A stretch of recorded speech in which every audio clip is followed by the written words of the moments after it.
Hello বন্ধুরা, কি হালচাল তোমাদের? দেখো ভাই, আর কয়েকদিন পরে বাংলাদেশে 12তম জাতীয় সংসদ নির্বাচন অনুষ্ঠিত হতে যাচ্ছে। মানে আমাদের দেশে যেমন লোকসভা ইলেকশন হয় ঠিক তেমনই। কিন্তু আপনাদের মধ্যে অনেকেই হয়তো জানেন না যে বাংলাদেশে যখনই জাতীয় নির্বাচন হয় তখন বাংলাদেশের রাজনৈতিক নেতা সহ সাধারণ জনগণের বড় একটা অংশ নির্বাচনে ভারতের ভূমিকা নিয়ে প্রশ্ন করে থাকে।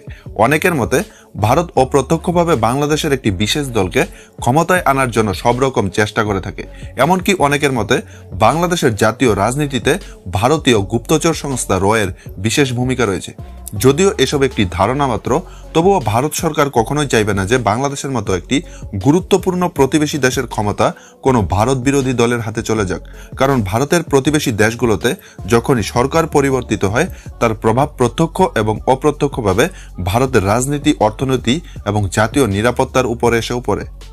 উদাহরণ হিসেবে নেপালকে ধরে নিতে পারেন। নেপাল একটি হিন্দু সংখ্যাগরিষ্ঠ দেশ, এমনকি নেপাল ও ভারতের মধ্যে যাতায়াতের ক্ষেত্রে কোনো রকম ভিসারও প্রয়োজন হয় না। তবুও নেপালের সাথে ভারতের সম্পর্ক কিন্তু বর্তমানে খুব একটা ভালো না। আর এর কারণ হলো বর্তমানে নেপালের ক্ষমতায় থাকা কমিউনিস্ট পার্টি, যারা ভারতের পরিবর্তে চীনকেই তাদের বড় ভাই বলে মনে করে থাকে। এমনকি চীনের উপর ভরসা রেখে তারা গ্রেটার নেপাল নির্মাণের স্বপ্ন পর্যন্ত দেখা শুরু করে দিয়েছে। যাই হোক বন্ধুরা, বাংলাদেশের এই জাতীয় নির্বাচনের দিকে কিন্তু ভারত সহ বিশ্বের বড় বড় দেশগুলোর নজর রয়েছে। বাংলাদেশে মূলত দুটি বড় রাজনৈতিক দল রয়েছে। একটি হলো আওয়ামী লীগ, যেটির প্রতিষ্ঠাতা বর্তমান প্রধানমন্ত্রী শেখ হাসিনার পিতা শেখ মুজিবুর রহমান, যিনি বাংলাদেশের জাতির জনক। অপর দলটি হলো বিএনপি, যার প্রতিষ্ঠাতা জিয়াউর রহমান, যিনি বাংলাদেশের একজন মিলিটারি জেনারেল ছিলেন। আর এই জিয়াউর রহমানের স্ত্রী বেগম খালেদা জিয়া বিএনপি পার্টি থেকে 3 বার বাংলাদেশের প্রধানমন্ত্রী হয়েছিলেন। আর এই দুটো রাজনৈতিক দলের মধ্যে আওয়ামী লীগ ভারতের ফেভারে থাকলেও বিএনপি কিন্তু একদমই উল্টা, যে কারণে অনেকেই এই বিএনপি পার্টিকে একটি প্রো পাকিস্তানি দল বলে মনে করে থাকে। বাংলাদেশের ইতিহাসে যখনই এই দলটি ক্ষমতায় এসেছে তখনই ভারত বাংলাদেশ সম্পর্ক কিন্তু তলানিতে পৌঁছে গিয়েছিল। এমনকি এই দল দুটির মতাদর্শও আলাদা। আওয়ামী লীগ যেখানে একটি ধর্মনিরপেক্ষ দল, সেখানে বিএনপি একটি কট্টর ইসলামপন্থী দল। মুক্তিযুদ্ধের পর আওয়ামী লীগের প্রতিষ্ঠাতা শেখ মুজিবুর রহমান যেখানে ভারত ও সোভিয়েত ইউনিয়নের সঙ্গে বন্ধুত্বপূর্ণ সম্পর্ক রেখে বাংলাদেশকে একটি ধর্মনিরপেক্ষ ও গণতান্ত্রিক রাষ্ট্র বানানোর পথে হাঁটছিলেন, সেখানে বিএনপির প্রতিষ্ঠাতা জিয়াউর রহমান ভারত ও সোভিয়েত ইউনিয়নের বদলে আমেরিকা ও চীনের সাথে সম্পর্ক গড়ে তোলার পক্ষে বেশি আগ্রহী ছিলেন।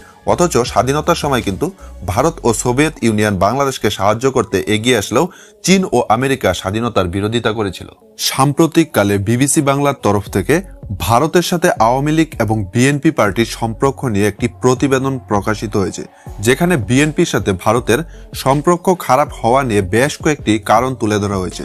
বিভিন্ন রাজনৈতিক বিশেষজ্ঞদের মতে ভারত কখনোই চায় না যে বিএনপি আবার বাংলাদেশের ক্ষমতায় আসুক। দেখো ভাই, 2014 সালে নরেন্দ্র মোদী ক্ষমতায় আসার পর থেকে এই 9 বছরের মধ্যে শেখ হাসিনা ও মোদীর মধ্যে প্রায় 9 বার সামনাসামনি দেখা হয়েছে।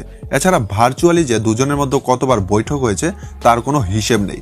এমনকি সরকারি বৈঠক বাদেও আওয়ামী লীগ ও বিজেপির মধ্যে দলীয় পর্যায়েও বহুবার বৈঠক ও মত বিনিময় হয়েছে। কিন্তু এই দীর্ঘ সময়কালে বিএনপি চেয়ারপারসন খালেদা জিয়ার সাথে ভারত সরকারের কোনো মন্ত্রী দেখা করতেও যায়নি। খালেদা জিয়াকে ভারতে শেষবার আমন্ত্রণ জানানো হয়েছিল 2012 সালে। আর ভারত সরকারের এমন আওয়ামী লীগ প্রেম নিয়ে বিএনপি নেতারা বিভিন্ন সময় প্রকাশ্যেই ভারতের সমালোচনা করেছে। তাহলে বিএনপি নিয়ে ভারতের সমস্যা কোথায়? আসুন আলোচনা করি। বাংলাদেশ স্বাধীন হওয়ার পর দীর্ঘ 23 বছর আওয়ামী লীগ বাংলাদেশের ক্ষমতায় ছিল, আর বাকি 27 বছর বাংলাদেশ ছিল বিএনপি এবং সামরিক শাসনাধীন। আর এই দীর্ঘ 27 বছরেও কিন্তু ভারত বাংলাদেশের কূটনৈতিক সম্পর্ক থেমে থাকেনি। এমনকি গোটা 80-র দশক জুড়ে বাংলাদেশে ছিল জেনারেল এরশাদের শাসন। তখনও কিন্তু ভারত বাংলাদেশের সম্পর্ক ভালোই ছিল। কিন্তু 2001 সালে বেগম খালেদা জিয়ার নেতৃত্বাধীন 4 দলীয় জোট সরকার ক্ষমতায় আসার পর পরিস্থিতি বদলে যায়। আসলে এই সময়টিতেই উলফা সহ বেশ কয়েকটি বিচ্ছিন্নতাবাদী সংগঠন উত্তর পূর্বের রাজ্যগুলোতে সন্ত্রাসী কার্যকলাপের মাধ্যমে ভারত সরকারের নাকে দম করে রেখেছিল। ভারতীয় গোয়েন্দা সংস্থাগুলোর রিপোর্ট অনুযায়ী এই বিচ্ছিন্নতাবাদী সংগঠনগুলো ভারতে নাশকতা চালানোর জন্য বাংলাদেশের মাটি ব্যবহার করত। এমনকি তৎকালীন বাংলাদেশ সরকারের মদতেই পাকিস্তান এবং চীন থেকে আসা বিপুল পরিমাণ অস্ত্র বাংলাদেশের চট্টগ্রাম বন্দর দিয়ে খুব সহজেই এই সন্ত্রাসবাদী সংগঠনগুলোর হাতে পৌঁছে যেত।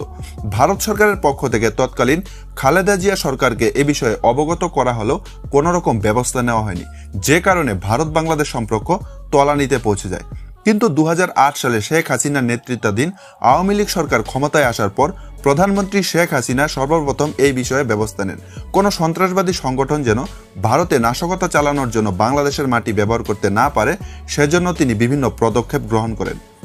এছাড়া বিএনপিকে না পছন্দের আরেকটি বড় কারণ হলো বিএনপির সহযোগী জামাতে ইসলামী নামের একটি সংগঠন, যা ভারতের চোখে একটি টেররিস্ট গ্রুপ। কট্টর ইসলামপন্থী এই সংগঠনটি তীব্র ভারত বিরোধী। বাংলাদেশে মুক্তিযুদ্ধ চলাকালীন এই সংগঠনটি স্বাধীনতার বিরোধিতা করে পাকিস্তানি সেনার পক্ষ নিয়ে মুক্তিবাহিনী এবং ভারতীয় সেনার বিরুদ্ধে লড়াইয়ে নেমেছিল। এছাড়া বাংলাদেশে বসবাসরত সংখ্যালঘু হিন্দু সম্প্রদায়ের মানুষদের দেশ থেকে এই সংগঠনটির বড় ভূমিকা রয়েছে।